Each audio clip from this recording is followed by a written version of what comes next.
శ్రీశైలేశయా పాత్రం ధీభక్తాదిగుణార్ణవం యతీంద్రప్రవణం వందే రమ్యజామాతరం మునిం లక్ష్మీనాథసమారంభాం నాథయామన మధ్యమామస్వదాచార్యపర్యంతాం వందే గురుపరంపరాం యో నిత్యమచ్యుతపదాంబుజైర్మరుక్మవ్యామోహతత్తదిరాణితునాయ అస్మద్గురోః భగవతోస్య దైకసిन्धोः రామానుజस्य చరణौ శరణం ప్రపద్యే మాతాపితా యువ తత్తనయా విభూతిః సర్వం యదేవ నియమేన మదన్వయానాం ఆద్యస్య నక్లపదేర్వకులాభిరామం శ్రీమత్తరంఘ్రీవళం ప్రణమామి ముద్రా భూతం సరస్వ మహదాహ్వయపట్టనాథ శ్రీభక్తిసార కులశేఖర యోగివాన్ భక్తాంగ్రిరేణు పరకాలయతీంద్రమిత్రాన్ శ్రీమత్పరాంకుశమునిం ప్రణతోస్మి నిత్యం తత్వేన యశ్చిదతిస్వరస్వభావః భోగాపవర్గతదుపాయ గతిరుదారः తం దర్శయన్ నిర్వమీతపురాణరత్నం తస్మై నమో మునివరాయ పరాశరాయ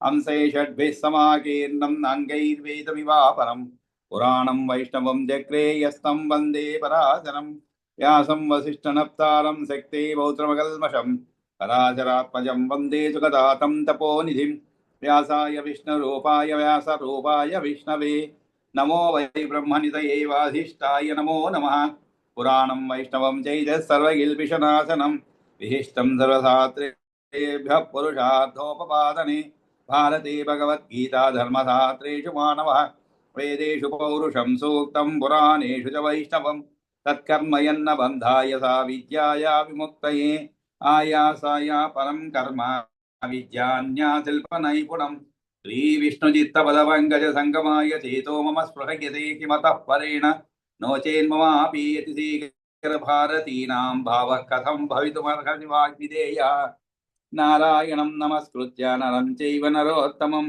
देवीं सरस्वतीं चैव ततो जयमुदीरयेत् शान्ताकारं भुजगशयनं पद्मनाभं सुरेशं विश्वाकारं गगनसदृशं मेघवर्णं शुभाङ्गं लक्ष्मीकान्तं कमलनयनं योगिहृध्यानगम्यं वन्दे विष्णुं भवभयहरं सर्वलोकैकनाथं शङ्खचक्रं सकिरीटकुण्डलं सपीतवस्त्रं सरसीरुहेक्षणं सहारवक्षस्थलशोभिकौस्तुभं नमामि विष्णुं शिरसा चतुर्भुजं అందరికీ కూడా నమస్కారం. మనకి ఏదైనా ఒకటి లేదు అని చెప్పి మళ్ళా మనకి అందింది అనుకోండి, అది ఎక్కువ అమితానందాన్ని ఇస్తుంది అనమాట. అంటే మనకి లేదు అనుకున్న తర్వాత ఏదైనా మన దగ్గరికి వచ్చి అనుకోండి. అలాగే ఈరోజు మొదట్లో ఏదో కారణాల్లో శిరీష్ గారు పాపం క్లాసు లేదని చెప్పారు, కానీ తర్వాత ప్రత్యేకంగా శ్రద్ధ తీసుకొని ఎలాగో లేదని చెప్పాం కదా అని చెప్పి ఉండకుండా, అంటే అవకాశం ఉంది కాబట్టి మళ్ళా ఫోన్ చేసి ఈరోజు చెప్పుకుందామని అడిగారు అనమాట. చాలా సంతోషం వేసింది. ఎందుకంటే నేను ఈరోజు రానని ఆఫీస్ సెలవు పెడితే మళ్ళీ పోబుద్ది అవదు. ఎలాగో పెట్టేశాం కదా, పర్వాలేదులే, పని ఉన్నా లేకపోయినాను. కానీ అలా కాకుండా శ్రద్ధగా ఈరోజు మళ్ళా క్లాసు ఉంది అని చెప్పి అందరినీ సమాయత్తపరచడం చాలా శుభపరిణామం అనమాట. అంటే వారి యొక్క శ్రద్ధ దీన్ని మనకి గుర్తు చేస్తుంది అనమాట. మళ్ళా రోజు చేసి చూపెట్టే శ్రద్ధ కంటే కూడా ఎక్కువ శ్రద్ధ చూపెట్టారు. చాలా సంతోషం వేసింది అనమాట. మాకు కూడా లేదన్న దాన్ని మళ్ళీ క్లాస్ పెట్టారంటే నాకు చాలా ఆనందం వేసింది. ఎందుకంటే ఈ గంట సేపు ఒక గంట సేపు ఏదో ఒక హాయిగా అనిపిస్తుంది అనమాట. ఈ గంట రోజులో మనం పాఠం చెప్పుకున్నాము, బాగుంది అనిపిస్తుంది అనమాట. ఆనందం కోల్పోయాం అనిపించింది మెసేజ్ చూసి. తర్వాత అబ్బా క్లాస్ పెడుతున్నారంటే చాలా సంతోషం అనిపిస్తుంది అనమాట. సరే, తర్వాత మనం శ్రీ విష్ణు పురాణం ప్రథమ అంశంలో ఉన్నాం.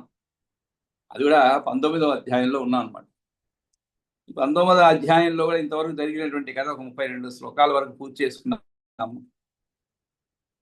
ఇక్కడ హిరణ్యకశిపుడు ప్రహ్లాదుని ప్రశ్నిస్తున్నారు, కొడుకుని అనమాట. ఎందుకంటే అంతకుముందు ప్రహ్లాదుని అనేక విధాలుగా పాపం శిక్షించి, ఎందుకంటే ఆయన విష్ణు భక్తుడు అనేటువంటి విషయాన్ని, పురుషోత్తముడే అన్నిటికీ మూల కారణం అనేటువంటి విషయాన్ని ఈయన పాపం జీర్ణించుకోలేకపోయాడు అనమాట. నాకంటే పైవాడు ఎవడు, నేనే కదా అన్ని ఉల్లోకాలని శాసించేటువంటి వాడు, నేను చెప్పిన మాట వినేటువంటి వాళ్ళు ఇంకా నాకంటే పైన ఎవరు అని ఆ గర్వంతో ప్రహ్లాదుని అనేక విధాలుగా శారీరకంగా మానసికంగా హింసించడం జరుగుతుంది. కానీ ఆ విష్ణు యొక్క కరుణాకటాక్ష వీక్షణాలతో ఆయన ఏది ఏ విధంగానూ కూడా బాధింపబడదనమాట. అది ఈయనలో ఇంకా ఎక్కువ ఆగ్రహాన్ని వృద్ధి చేస్తున్నాడు. ఆ ఆగ్రహంతో ఇంకా వేరే వేరే విధాలుగా పలు విధాలుగా హింసించడం, తర్వాత చివరికి అతని యొక్క గురువులు తీసుకొని పోయి మళ్ళీ ఆ గురుకుల వాసనలో ఉంచుకొని ఆయనకి మంచి మాటలు చెప్పడము అవన్నీ జరుగుతుందన్నమాట. ఆ తర్వాత వాళ్ళు ఇతన్ని తీసుకొచ్చి వాళ్ళు చెప్తారన్నమాట ఏవేటువంటి విద్యలు ఇతను నేర్చుకున్నాడు అని చెప్పి ప్రతిదినం రాజును ఉద్దేశించి శుక్రాచార్యంచే బోధింపబడ్డ రాజ్య పరిపాలనాపూర్వకమైనటువంటి ఫలప్రదాయకమైనటువంటి నీతి శాస్త్రాన్ని ఆ కుమారునికి ఉపదేశించేవాడు. ఆ విధంగా అహని అథ ఆచార్యో నీతిం రాజ్య బలప్రద గ్రాహయామాస తంబాలం రాజ్ఞాం ఉసనసా కృతాం. ఆ విధంగా నీతి శాస్త్రం యొక్క అధ్యయనం పూర్తి అయ్యాక అతడు నయశాస్త్ర కోవిదుడు అయ్యాడని గురువు భావించాడనమాట. ఆ విషయాన్ని ప్రహ్లాదుడు సుశిష్యుడయ్యాడంటే విషయాన్ని తండ్రికి తెలియజేశాడనమాట.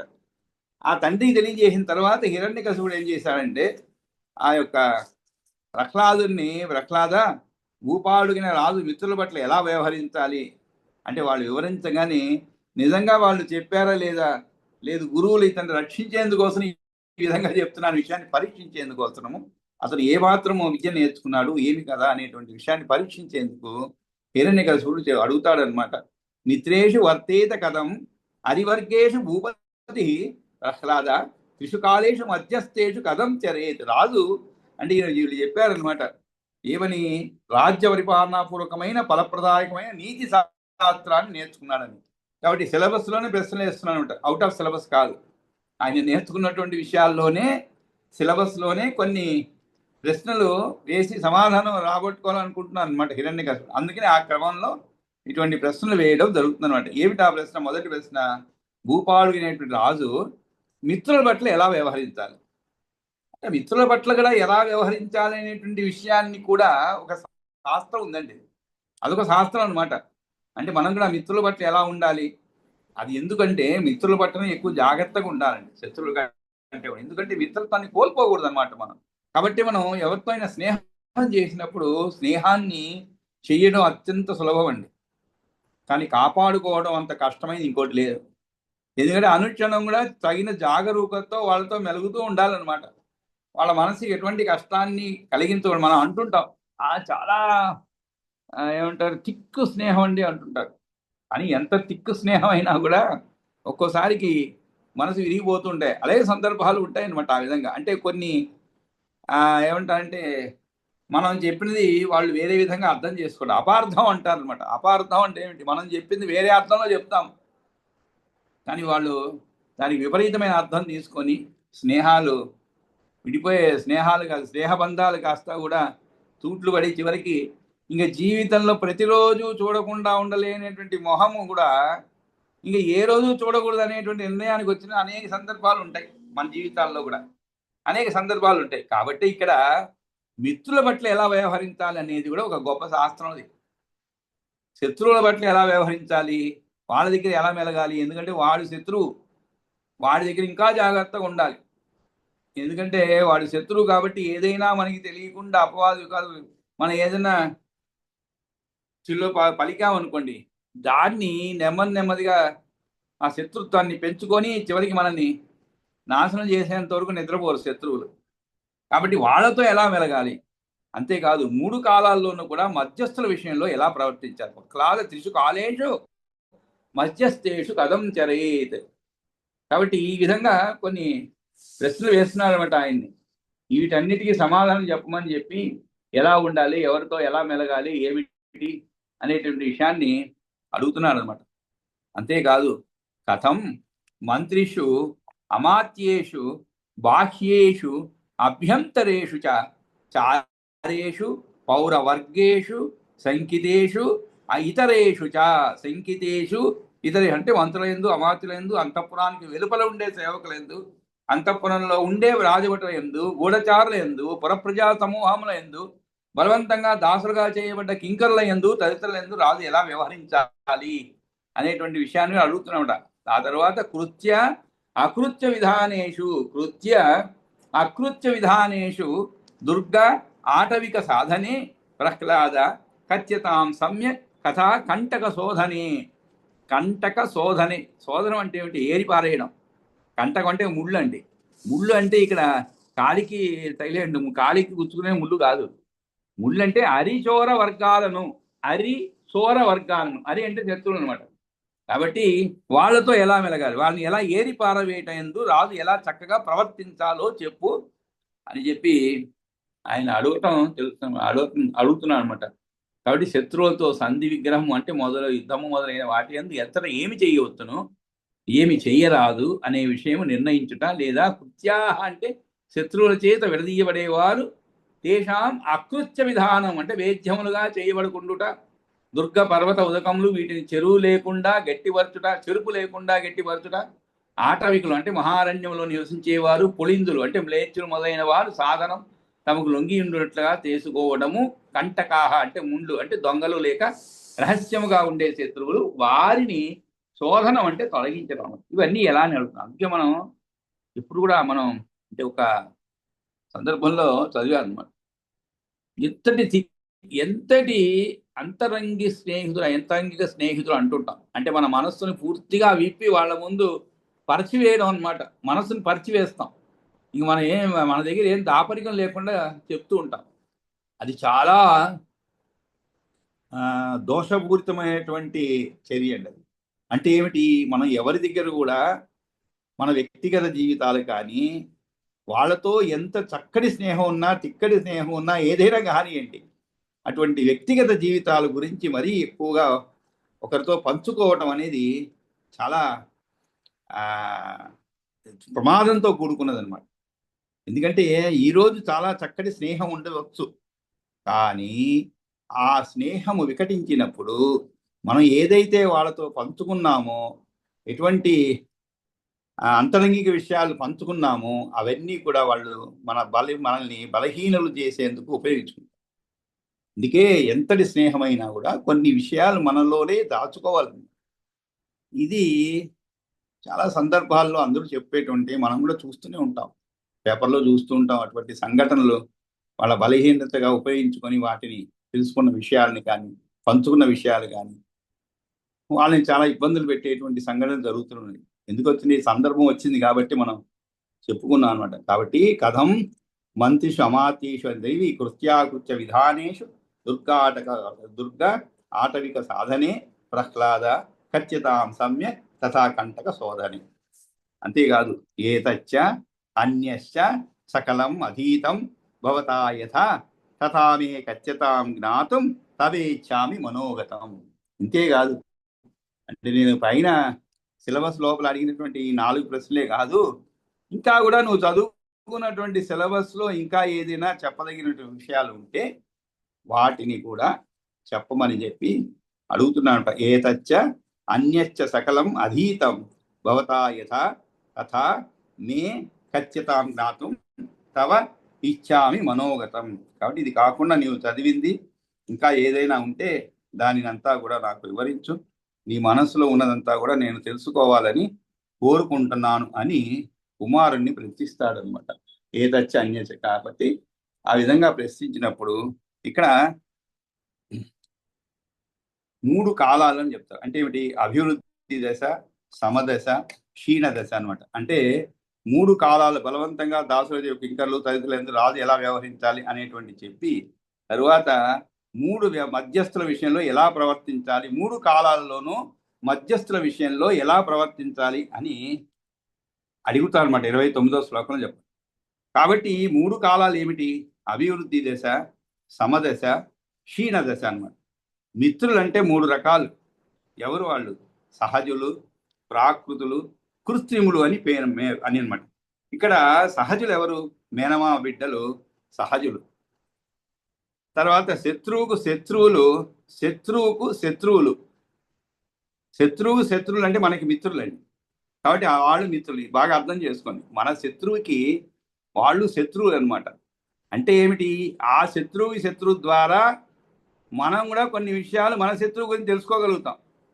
కాబట్టి అంటే మన ద్వేషించే వారికి వాళ్ళని ద్వేషించే వారి ద్వారా మనకి వీళ్ళ విషయం తెలుసుకోవచ్చు చాలా విషయాలు. కాబట్టి ఆ విధంగా శత్రువులు ప్రాకృతులు, దానాదుల వల్ల ఏర్పడిన వారు కృత్రిములు అనమాట. దానాదుల వల్ల ఏర్పడిన వారు కృత్రిములు. అంటే మనం దానం ఇచ్చిన దానివల్ల మైత్రి ఏర్పడుతుందండి. మనం ఏదైనా గిఫ్ట్ ఇస్తే వెంటనే ఒక మైత్రి ఏర్పడుతుంది అనమాట. అవన్నీ కూడా నిజమైన మైత్రి కాదు, మీరు ఏదో ఇచ్చారు కాబట్టి ఒక మైత్రి అనమాట. కాబట్టి అది సహజమైనటువంటి కాదు, కృత్రిములు అనమాట వాళ్ళు. ఆ విధంగా శత్రువులు ఎవరు? 3 రకాలు. ఒకటి దాయాదులు, ప్రాకృతులు, కృత్రిములు. దాయాదులు అంటే ఏమిటి? మనతో పాటు మన పంగాళి అంటారు తెలుగులో. అంటే ఏంటి? మన ఆస్తిపాస్తులలో వాటా ఉన్నటువంటి వారు అన్నమాట.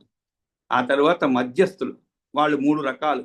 అంటే తనకు శత్రురాజ్యానికి మధ్య ఉండేవారు, పెరుగుదల వల్ల తరుగుదల వల్ల ఉదాసీనంగా ఉండేటువంటి వారు, తన దేశానికి శత్రుదేశానికి సామరస్యం కూర్చేవారు. ప్రవర్తనలు అంటే ఏమిటి? వర్షణం, ఆదానం, అనుప్రవేశం, మాధ్యస్థం, పూర్ణత్వం, ప్రియత్వం, సహిష్ణుత్వం అని 7 విధాలు. మంత్రులు అనగా బుద్ధి సహాయకులు, అమాత్యులు అనగా కార్య సహాయులు, కరణీయములు అనగా సంధి విగ్రహాదులు. ఈ విధంగా మనకి వివరణగా ఇవ్వబడింది. తరువాత అతను అడిగిన ప్రశ్నలకి ప్రణిపత్య పితుః పాదౌ తదా ప్రశ్రయభూషణ ప్రహ్లాద ప్రాహ దైత్యేంద్రం కృతాంజలిపుటః తదా. అప్పుడు ప్రణిపత్య పితుః పాదౌ అన్నారు.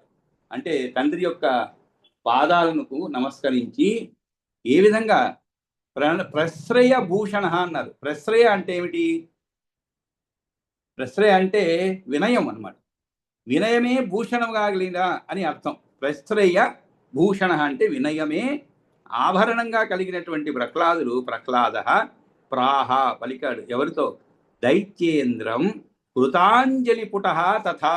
దైత్యేంద్రం అంటే ఆ యొక్క రాక్షసరాజు దైత్య చక్రవర్తితో ఇలా అన్నాడు అనమాట. కృతాంజలి పుట తథా. కృత అంజలి పుట అంటే ఏమిటి? దోసలి యొగ్గి నమస్కరించి దోసిలి యొగ్గి ఆ దైత్య చక్రవర్తితో ఇలా అన్నాడు. ప్రణిపత్య పితుః పాదౌ తథా ప్రశ్రయ భూషణ ప్రహ్లాద ప్రాహ దైత్యేంద్రం కృతాంజలి పుట తథా.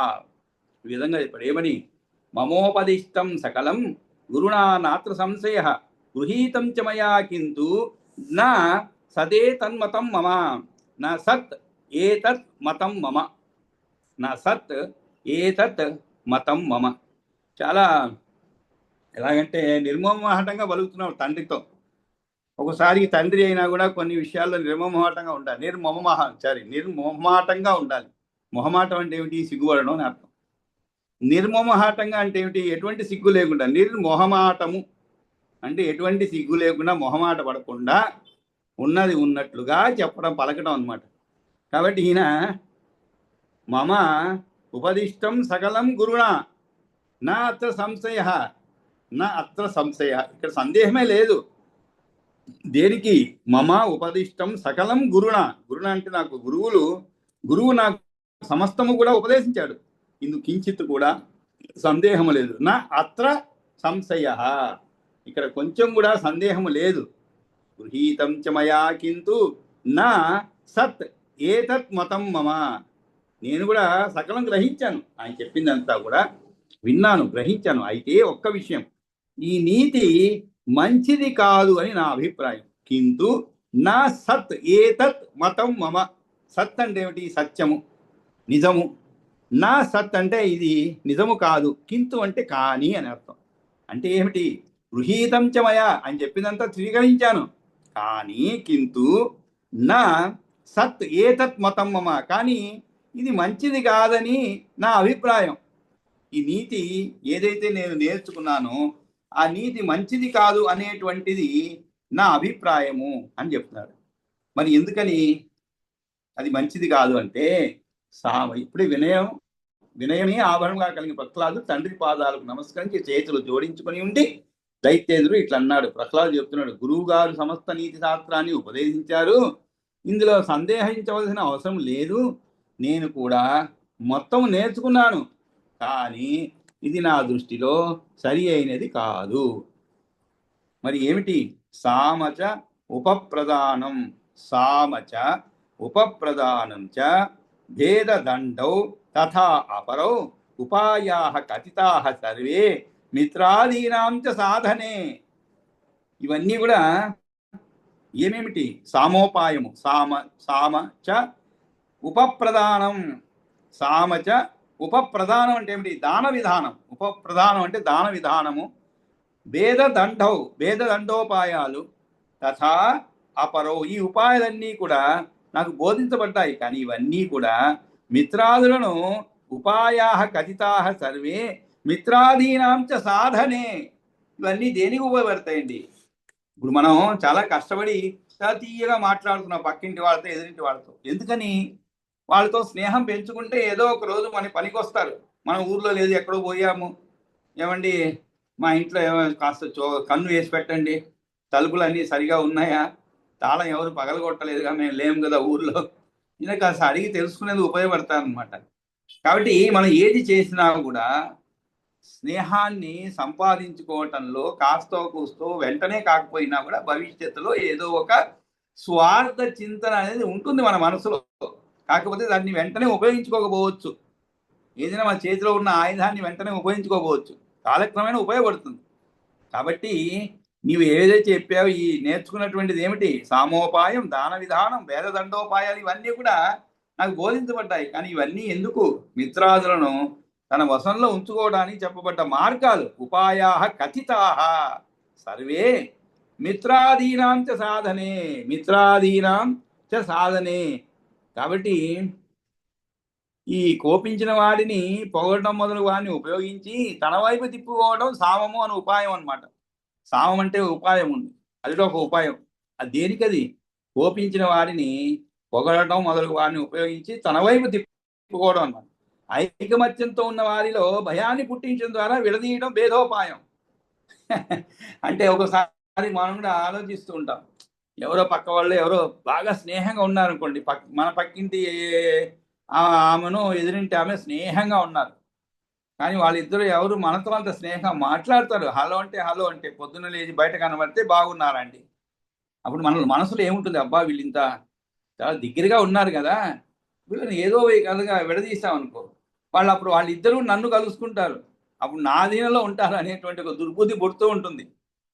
ఆడవాళ్ళకే కాదండి, మగవాళ్ళకి కూడా పుడుతుంది. మళ్ళీ మీరు పక్కింటి ఆమె అంటే ఆడవాళ్ళకనే కాదు, అందరికీ ఏర్పడుతుంది. ఎదురుగా ఎవరన్నా కాస్త దగ్గరగా ఉంటే అయ్యో మనతో మాట్లాడటం లేదని ఈర్ష్యాభావం అనేది మనిషిని అలా తొలుస్తూ ఉంటుంది బుద్ధిలో. కాబట్టి ఐకమత్యంతో ఉన్న వారిలో భయాన్ని పుట్టించడం ద్వారా విడదీయడం భేదోపాయం అనమాట. అంటే ఏమిటి? వీళ్ళ దగ్గరికి పోయి ఈమె గురించి చెప్పడం, ఈమె దగ్గరికి వచ్చి ఆమె గురించి చెప్పడం. దాంట్లో ఇద్దరిలో మీరు ఆమె ఏదో మంచి అనుకుంటున్నారని, ఆమె అలా కాదు, చాలా దుష్టురాలు, మీ గురించి ఇలా చెప్పింది అన్నారు. మళ్ళీ ఇక్కడికి వచ్చి అదే విధంగా ఈమె గురించి చెప్పడం. ఇట్లా ఐకమత్యంతో ఉన్నారు, దాన్ని విడదీయడం భేదోపాయం. భూమి, ధనము మొదలైన వాటిని కానుకలుగా ఇవ్వడము ఉపాదానం అంటారు. అంటే దానము అని ఉపాయం అన్నమాట. అంటే శత్రువు యొక్క ధనం మొదలైన వాటిని స్వాధీనం చేసుకోవడం దండోపాయం, అంటే యుద్ధం చేసి గెలవడం కూడా అనమాట. ఇవి సాన, దాన, భేద, దండములు అనేటువంటి ఉపాయాలు అనమాట, ఈ 4 కూడా. కాబట్టి ఈ విధంగా నాయనగారు సామధాన భేద దండములు మరికొన్ని కూడా మిత్రాదులను వశం చేసుకోవడానికి ఉపాయాలుగా నీతి శాస్త్రంలో చెప్పబడినవి. కానీ అది నా మనసుకు నచ్చలేదు అంటున్నాడు అనమాట ఈయన. కాబట్టి అటువంటివి సామచ ఉపప్రధానంచ భేదదండౌ తథా అపరో ఉపాయా కథితా సర్వే మిత్రాదీనాంచ సాధనే. అయినా కూడా తానేవ అహం పశ్యామి, తానేవ అహం న పశ్యామి మిత్రాదీన్ తాత కృత సాధ్య అభావే మహాబాహో సాధనై కిం ప్రయోజనం. అంతేకాదు తండ్రి, నీవు కోప్పడవద్దు.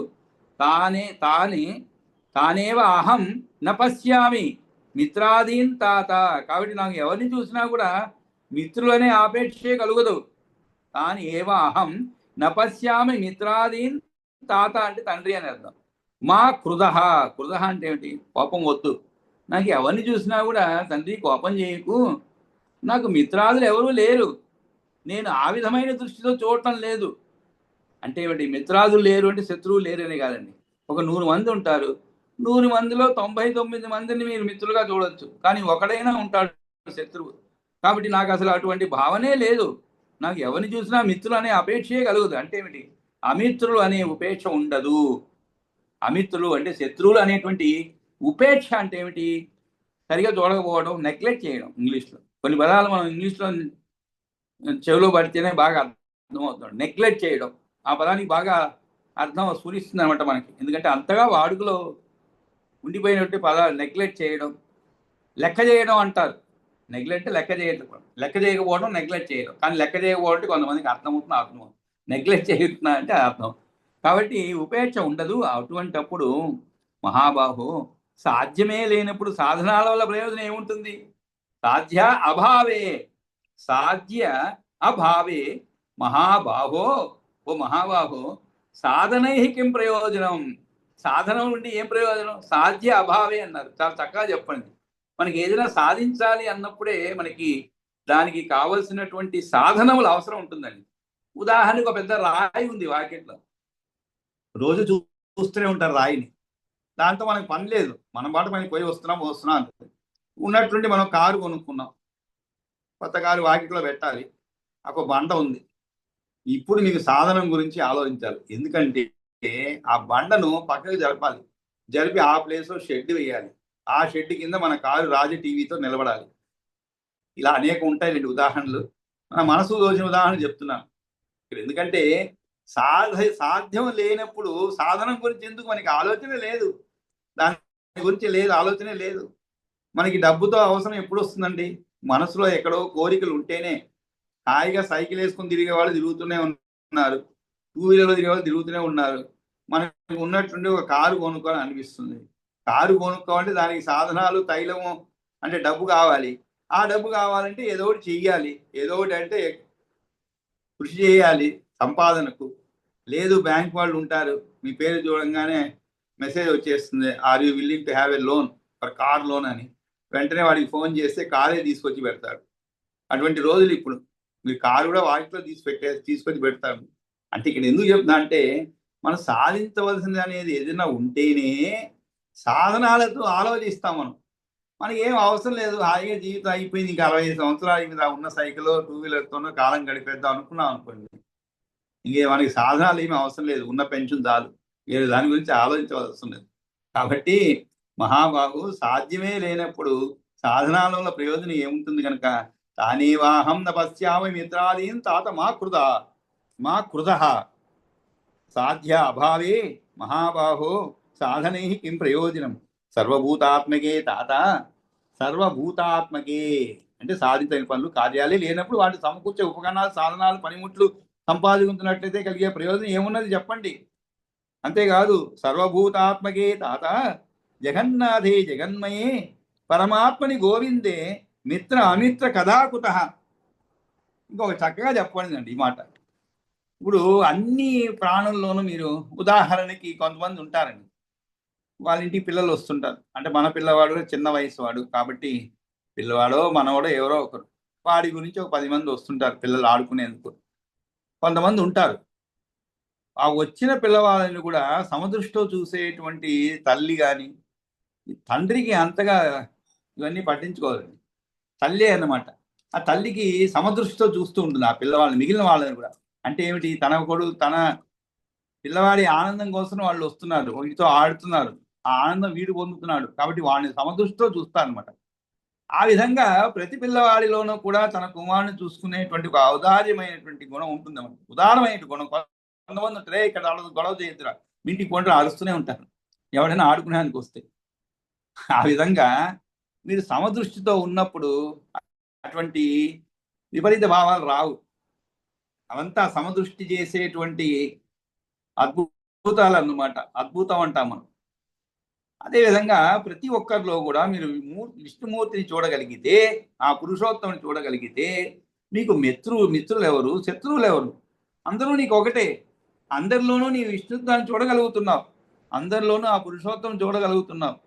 కాబట్టి నీకు వాడి గురించి ఎటువంటి హింసా ప్రవృత్తి అయినటువంటి ఆలోచనలు కానీ, లేదు చెడుగా మాట్లాడేటువంటి ఆలోచన కానీ ఏదీ రాదు.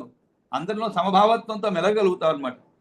కాబట్టే నాకు దీనితో సర్వభూతాత్మకే అంటే ఏమిటి, అన్ని భూతాలకును ఆత్మ అయిన పరమాత్మ యందు సర్వజీవులను నియంత్రించేవాడు, అదుపులో ఉంచేవాడు అని అర్థం. ఓ జనక, జగత్తులకు నాథుడు సర్వభూతాత్మకే తాత జగన్నాథే జగన్మయే. అదే కాదు, జగత్తులకు నాథుడు, జగన్మయుడు, సమస్త ప్రాణులకును ఆత్మగా ఉన్నవాడు, నియంత పరమాత్మని గోవిందే, పరమాత్మ అయిన గోవిందుని యందు మిత్రుడు అమిత్రుడు అంటే మీరు శత్రువు అనే విభాగం చేసి చెప్పడం ఎట్లా కుదురుతుంది? ఈ కనిపించేదంతా ఆయనే కదా. మిత్ర అమిత్ర కదా కుత. కుత అంటే ఎలాగు, ఆ మాట ఎందులకు అంటే ఏమిటి? సర్వప్రాణి హృదయాంతర్గతుడు జగన్నాథుడు, జగన్మయుడు, పరమాత్మ అయిన గోవిందుడు అంతటా అన్ని భూతాల్లోనూ ఉండగా వీరు మిత్రులు వీరు అమిత్రులు అనే మాట ఎందులకు? అవసరమే లేదు. అందరినీ సమదృష్టితో చూడవలెన అనేటువంటి కోరిక, అభిలాషత కలుగుతుందన్నమాట. అదే ఇక్కడ గొప్పది. అందుకని మన పెద్దవాళ్ళందరూ కూడా చాలా చక్కగా చెప్పారు. నిజంగా మన పురాణాలు ఇవన్నీ కూడా మనం జీర్ణించుకోగలిగితే, మనం కానీ మన పిల్లలు కానీ, అసలు ప్రపంచంలో జగత్తులో ఎక్కడ కూడా వైషమ్యాలు ఉండవండి. వైషమ్యం అనేది ఉండదు. కానీ దురదృష్టవశాత్తు అధికారంలో ఉన్నటువంటి వాడు రామరాజ్యం గురించి తెలియదు. వాడికి రామరాజ్యం గురించే తెలుసు. అధికారం దర్పంతో అన్నిటినీ కూడా తన చేతిలో ఉంచుకోవాలనేటువంటి ఒక దురాలోచన ఉండేందువల్ల రాజ్యాలు కూడా కూకటి వేళ్లతో తొలగించబడ్డాయి, మ్యాప్ నుంచే లేకుండా పోయాయి అన్నమాట. అలా కాకుండా సమదృష్టితో ఉండేటువంటి కొన్ని రాజ్యాలు అలా నిల్చున్నాయి. ఉదాహరణ మన భారతదేశం ఇంత సాంస్కృతిక వైవిధ్యం ఉంటే కూడా ఇంకా మనం రోజు రోజుకి కూడా బాగా శక్తివంతం అవుతున్నాం ఇతర రాజ్యాలతో, ఇతర దేశాలతో పోలిస్తే. దానికి కారణం ఈ సమదృష్టిత్వమే. మనమంతా కూడా మనం ఆలోచన విధానం అంతా కూడా ఈ పురాణాల పైన మనకి వారసత్వంగా అందినటువంటి గ్రంథాలలో ఉండేటువంటి చక్కటి విషయాలు ఆకలించుకొని దాని ప్రకారం నడుచుకునేందువల్లనే ఇంకా కూడా మనం ఎన్ని ఇబ్బందులు ఉన్నా కూడా ఐకమత్యంతో ఉండగలుగుతున్నాం. మీరు పక్క రాజ్యాలు చూడండి, దహనకాండ, దమనకాండ అన్నీ జరుగుతూనే ఉన్నాయి. 10,000 మంది మన దేశంలో కూడా ఎంతో మంది ప్రభుత్వ వ్యతిరేకంగా అంటే స్లోగన్ పెట్టిన వాళ్ళు ఉన్నారు, ప్రభుత్వ వ్యతిరేక కార్యకలాపాలు చేసినటువంటి వారు ఉన్నారు. కానీ అటువంటి దమనకాండ ఎక్కడ జరగలేదు. అదే మీరు పక్క దేశాలు చూస్తుండండి ఎలా జరుగుతుంది. దానికి ఎంత కారణం మనలో ఉండేటువంటి ఓర్పు, సహనం. అంతేకాదు, ఎవరైనా ఒక ఆగ్రహంగా మాట్లాడారు అంటే, ఆగ్రహానికి గురయ్యారు అంటే దానిలో ఉన్నటువంటి కారణం ఏమిటని వెతికి ఆ మూలాన్ని ఛేదించి మరలా అటువంటి అవకాశం ఇవ్వకుండా పరిపాలించగలిగేటువంటి నాయకులు ఉన్నందువల్ల మన దేశం ఇలా ఉండదు. అది అక్కడ లేదనమాట. నేను అధికారి అంటే నేను చెప్పింది వినాలి అంతే, నోరు తెరవకూడదు. అటువంటిది అనమాట. కాబట్టి ఈ మిత్రులు అమిత్రులు అనే మాట ఉండదు. త్వయి అస్తి భగవాన్ విష్ణు. ఇంకా చెప్తున్నాడు ఏమని? భగవంతుడైన విష్ణువు నీలోనూ ఉన్నాడు. తండ్రితో చెప్తున్నాడు. త్వయి అస్తి అంటే నీలో ఉన్నాడు. త్వయి అస్తి ఎవరు? భగవాన్ విష్ణు. మయి చ అన్యత్ర చ అస్తి సహా. మయి చ అన్యత్ర చ అంటే నాలోను. మయి అంటే నాలోను. అన్యత్ర చ అంటే ఏమిటి? ఇతరులలోనూ ఉన్నాడు. అస్తి ఉన్నాడు. సహా ఎవరు? సహా అంటే అతడు ఎవరు? ఆ విష్ణుమూర్తి. త్వయి అస్తి భగవాన్ విష్ణు మయి చ అన్యత్ర చ అస్తి సహా యతః తతో అయం మిత్రం మే శత్రుశ్చేతి పృథక్ కుతః. పృథక్ అంటే మళ్ళా ఎందుకు? భగవంతుడైన విష్ణువు నీలోనూ ఉన్నాడు, నాలోనూ ఉన్నాడు, ఇతరులందు ఉన్నాడు. ఎటు చూచినా అతడు ఉంటే వీడు నాకు మిత్రము, వీడు నాకు శత్రువు అనే భేదం ఎక్కడ?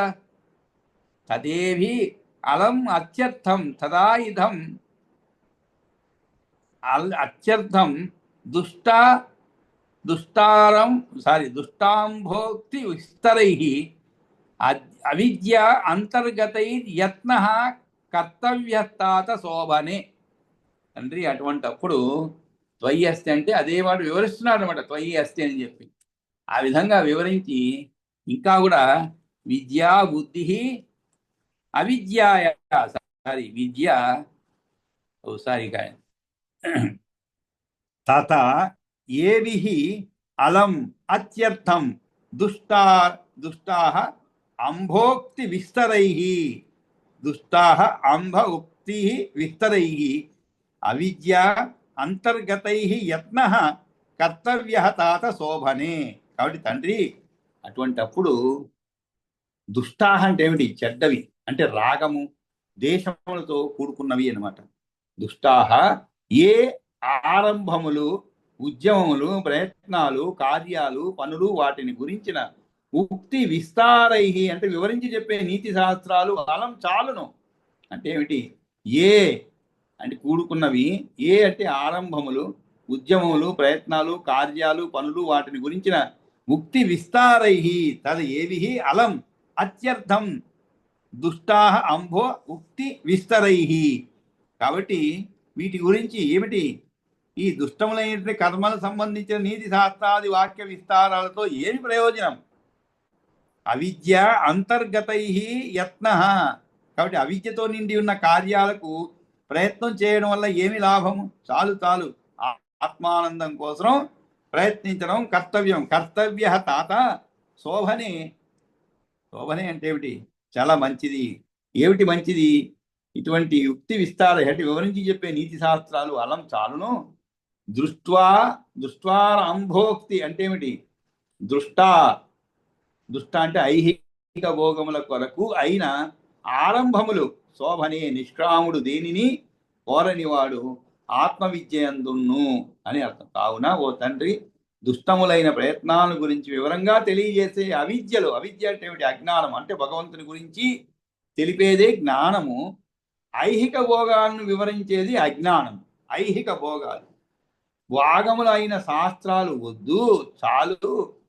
మేలు కలిగించే విషయములు అంటే అది కోరికలు లేకుండా ఆత్మవిద్య శోభనమునందు అంటే భగవంతుని గురించి ప్రయత్నం చేయాలి. అంతేగాని అంటే ఇది చెప్పేదేమిటి? ఈ శాస్త్రాలు ఇవన్నీ ఎందుకు? ఇవన్నీ అనవసరము. అవన్నీ అవిద్య. అవిద్య అంటే ఏమిటండి? భగవంతుని గురించి, భగవంతుని విషయ ప్రస్తావన లేనటువంటి విద్య అంతా కూడా అవిద్య అని చెప్పడం. కాబట్టి అసురరాజా, బాలుడు విద్యా బుద్ధి రవిద్యాయాం అజ్ఞానాత్ తాత జాయతే. అంతేకాదు, విద్య అబుద్ధి అవిద్యాయాం అజ్ఞానాత్ తాత జాయతే. తండ్రి, అజ్ఞానం వల్ల అవిద్యలందు విద్యాబుద్ధి కలుగుతుంది. విద్యాబుద్ధి కలుగుతుంది. అసురరాజా, బాలో అగ్ని కిం నా ఖద్యోతం అసురేశ్వర మన్యతి. బాలుడు మినుగుడు పురుగును కూడా చూచి అగ్ని అనుకోకుండా ఉంటాడా? ఇటువంటి ఎంత చక్కగా చెప్పండి. బాలో అగ్నిం కిం నా ఖద్యోతం. ఖద్యోతం అంటే మినుగుడు పురుగు అండి. ఖద్యోతం అసురేశ్వర మన్యతే అంటే ఏమిటి? మినుగుడు పురుగు అంటే మనకి ఊరు బయట ఎక్కడన్నా మనం ప్రయాణిస్తుంటే పల్లెటూరులో దూరంగా చాలా అంటే వెలుగు ప్రసరిస్తూ ఉంటుందండి. అది నిజమైన వెలుగు కాదు. ఆ వెలుగును వెలువడింపజేసేటువంటి పురుగులను మినుగుడు పురుగులు అంటారు. అవి ఎలా తన శరీరంలో కొన్ని రసాయనిక మార్పుల వల్ల ఆ ఉత్పత్తి అయ్యేటువంటి ఒక విద్యుత్ లాంటిది అన్నమాట. అది వదులుతూ ఉంటుంది ఆ మినుగు పురుగులు. దానివల్ల మనకు దూరంగా చూస్తే ఏదో పెద్ద కాంతి ఉన్నట్లుగా, అగ్ని జ్వాలలు ఉన్నట్లుగా అనిపిస్తుంది. అదే చెప్తున్నారు. దాన్ని చూసి అగ్ని అనుకోకుండా ఉంటాడా? ఎవరు? బాలు. బాలహ. చెప్పండి. ఒకసారి రెండో లైన్, ఒకసారి 42వ లైన్ ఒకసారి చదవండి.